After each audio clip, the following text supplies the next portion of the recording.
What if I told you that the greatest revenge isn't revenge? It's not anger. It's not a clever comeback. It's not even justice. The greatest revenge is rising so high that the people who tried to break you can no longer reach you. They whisper your name, hoping to rattle you. But you've gone silent, unshakable, untouchable. Because here's the truth no one tells you. Every second you spend thinking about payback is another second they still own you. They don't deserve your energy. They don't deserve your attention. And they sure as hell don't deserve to control your emotions. The Stoics knew this. They didn't waste time plotting revenge. They built lives so strong, so grounded in purpose and power, that those who tried to hurt them became irrelevant footnotes in their story. So let me ask you, are you ready to stop reacting and start reclaiming your power? To stop chasing justice and start building a life so radiant, they can't even look your way without feeling small. Because in this video, you're not going to learn how to get even.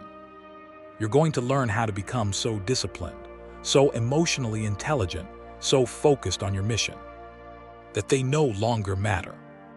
No more anger. No more noise. Only power. Let's begin. Revenge, it sounds powerful. It feels like fire in your chest, that spark of justice, of making things right. And when someone hurts you, betrays you, or disrespects you, that fire can feel like fuel. I'll show them, I'll make them regret it. But here's what no one tells you. Traditional revenge is a beautiful lie. It sells you the illusion of power while quietly robbing you of your peace.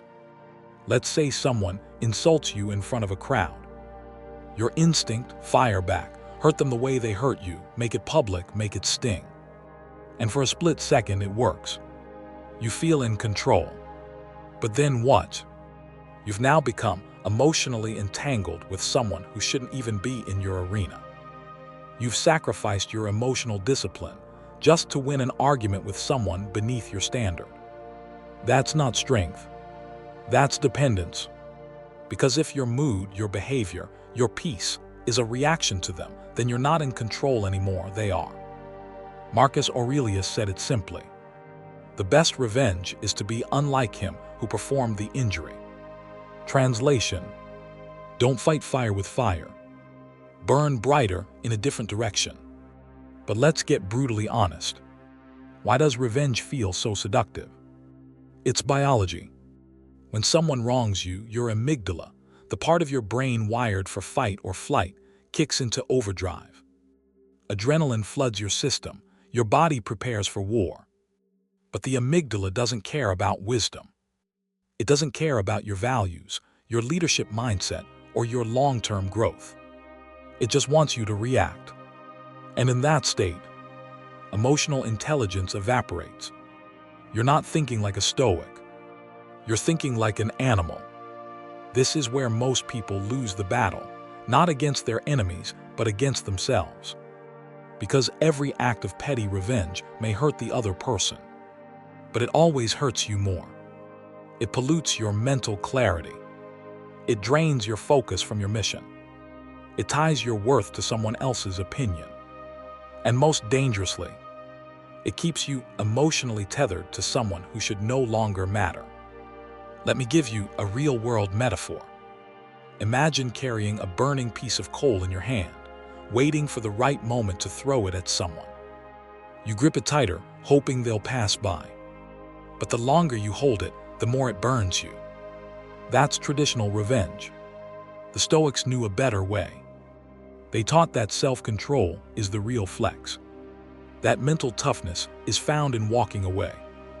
Not because you're weak, but because you're wise. Here's a Stoic truth.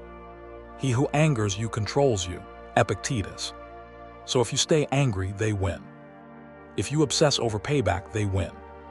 If you let bitterness control your future, they win. The game ends when you stop playing. And make no mistake, the people who hurt you want you to react. Because when you react, you reveal that they still matter. That you're still paying attention. Still giving them rent-free space in your mind. But when you go quiet, when you move on, when you build something beautiful without them. That's when they feel your absence like thunder. Because silence is not weakness, it's a weapon. And indifference, that's emotional mastery at its finest. You don't need to fight back. You need to level up. Not to prove anything, but because the best version of you doesn't need revenge. They're too busy building an empire of peace, purpose, and self-worth. So before you plan your comeback speech, your perfect burn, your Instagram Zap tweet post, ask yourself, am I acting from power or reacting from pain? And remember this, revenge keeps you stuck in the story they wrote for you. Discipline lets you write a better one. Let's get one thing straight. Winning doesn't mean clapping back. It doesn't mean making noise. And it sure as hell doesn't mean getting even. Winning, real Stoic winning, means becoming someone so elevated, so deeply aligned with their mission, that those who hurt you, they can't even reach you anymore. That's not ego. That's evolution. Most people are still trapped in emotional battles, fighting ghosts, obsessed with proving their worth to people who tried to tear them down. But here's the brutal truth. If you have to prove you've won, you haven't. The people with true executive presence don't need to announce their victory. They live it. They breathe it. Their silence is louder than their enemies' insults. Think about the most powerful people you know, not rich, not famous. Truly powerful. They don't argue. They don't chase. They don't perform. They simply rise. Because here's the secret. Growth is the loudest revenge. And the quietest. Let's take a detour. Picture someone in your life who doubted you, mocked your vision, laughed at your small beginnings. Now imagine this. 1 year later, your life is unrecognizable. You've mastered your craft. You walk with mental clarity. You exude calm strength. You're building something real. With focus, with fire, with discipline. You don't say a word, but your life, it speaks volumes. And they see it. They see the glow, the confidence, the peace.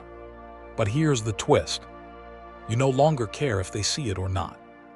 Because you didn't rise to impress them. You rose because you refused to stay broken. That's Stoic revenge. It's not slashing their tires. It's building your life so fiercely that their existence fades into irrelevance. There's a quote that sums it up perfectly. The best revenge is to be nothing like those who harmed you, and everything like the person they'll never become. They wanted to see you angry. Instead, they saw you win.